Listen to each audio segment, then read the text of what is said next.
this is just a short video just to go through some of the fundamentals that are important when practicing and learning arm balances, just to get a bit of awareness of what the upper limb and the whole upper body is doing. So starting off with, we're going to talk through shoulder protraction and retraction. So the muscles that are involved in protraction, so that's when we're rounding our shoulders, so it's similar to when we're doing our angry cat pose. So that's mainly our serratus anterior that's working. And then when we retract, so when we're squeezing our shoulder blades together, that's mainly our rhomboids that are working. So a good way to feel into that movement is as if you're coming into cat and cow position, but keeping the tailbone where it is and keeping the lowest part of the spine neutral, and just drawing up the shoulders, so you're rounding the upper part of the back and then squeezing them together. So as I'm lifting up, I'm protracting, pressing away from the floor, and then as I'm drawing down, I'm retracting, getting close to the floor. You can also feel this in a stand position, so with your hands on the wall and then just pushing away, so you're protracting the shoulders and then just drawing the shoulder blades together. And just getting a sense for what that feels like.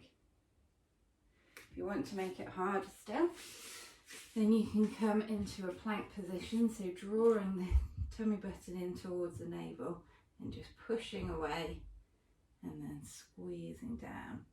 So lifting up, protracting and lowering, retracting, lifting up, working in our serratus anterior, drawing down, working our rhomboids. So that gives you a sense of what we're doing with the shoulder girdle. So we want to, with a lot of our arm balances, be coming into a protractor position, so as if we're coming into an angry cat posture. Next is looking at elevation and depression. So with things like handstand, then we're actually elevating our shoulders. Often in yoga we're told not to elevate our shoulders, so in down dog we want to be drawing our shoulders down and then rolling them out to open them up. But in handstand, we're actually elevating our shoulders, so it's drawing the shoulders up closer to the ears. So this mainly uses our upper traps, whereas when we depress, which is when we lower our shoulders down and create space in the neck, it's mainly using our lower traps. So lifting your arms up, just starting off with them nice and relaxed, bringing the arms in by the shoulders and starting off elevating, so then you're lifting up and then depressing, drawing down. Elevation and depression.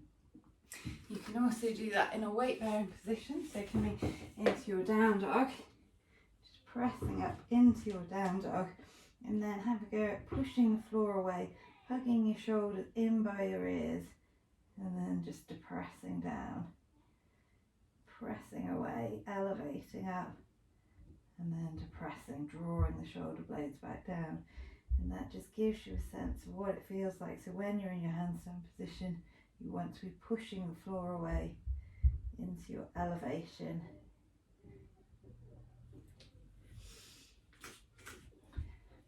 Next thing to think about is what our fingers are doing. So when we're in our hand balance, this is our stability. So this is our point of grounding, and this is our point of contact with the floor. So you want to have sort of spider fingers, so that the fingers are slightly bent at these knuckles, so these are your PIP joints, and the weight's going through the pads of the fingers. You're switching on the muscles in the palms of the hands, so you're almost getting a bit of a doming effect. So this switches on your Hasta bandha, but it's working the small muscles in the hands, the intrinsics. So spreading the fingertips out slightly wider, pressing down through the fingertips and then the heel of the hand, so that then when you're in an arm balance, as your weight comes forward, the fingertips act as your brake, and as your weight comes backwards, the heel of the hand acts as your brake. So you're just constantly making little adjustments between the two. It won't be as much as this as I'm doing, but so you're just balancing out by bringing your weight into the fingertips and then just gently pressing away to bring it into the heels and just adjusting. And you'll notice that more when you come up into the balance, that you'll really feel as you bring your weight forwards. But it's good to practice doing that not into the handstand position, just so you get used to it. It feels like having the weight right into the tips of the fingers, because it can feel quite strong to begin with. So it's always good to do a really good wrist and forearm muscle warm up, just to stretch everything out and make sure it's nice and warm and ready for the weight that's going to be put onto it. One other thing to really think about in your arm balances, particularly your handstand, is the hollow body position. So we're drawing our rib cage down and drawing the pelvis up so that we're bringing them closer towards each other. So you're not getting that rib flaring, which is what happens when we come into like a banana back position. So by drawing them together, you're actually creating a little bit more stability. So a good way to feel this exercise is to work in your hollow body hold. So just in lying, pressing your spine down towards the floor, lifting the legs up, and then just lifting the upper body up. And you're just keeping the rib cage down and drawn in, and then drawing up your pelvis, drawing up your pubic bone, and just squeezing them towards each other.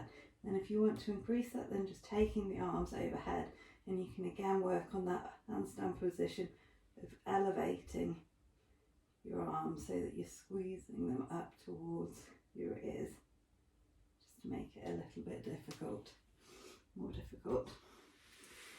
And they're just some of the principles to think about when you're starting to go into handstands. So exploring them in your normal practice, and just seeing different ways that you can start adding in the different movements for protraction and retraction, and strengthening the muscle groups that are required for it, because obviously once we get upside down, there's a lot more weight going through it, so it makes it quite a bit more challenging. So just trying to explore them with less of a sort of effect of gravity on it, so just in your 4-point kneeling but with the knees down for a bit of support, and then just increasing how much time you're spending in those positions.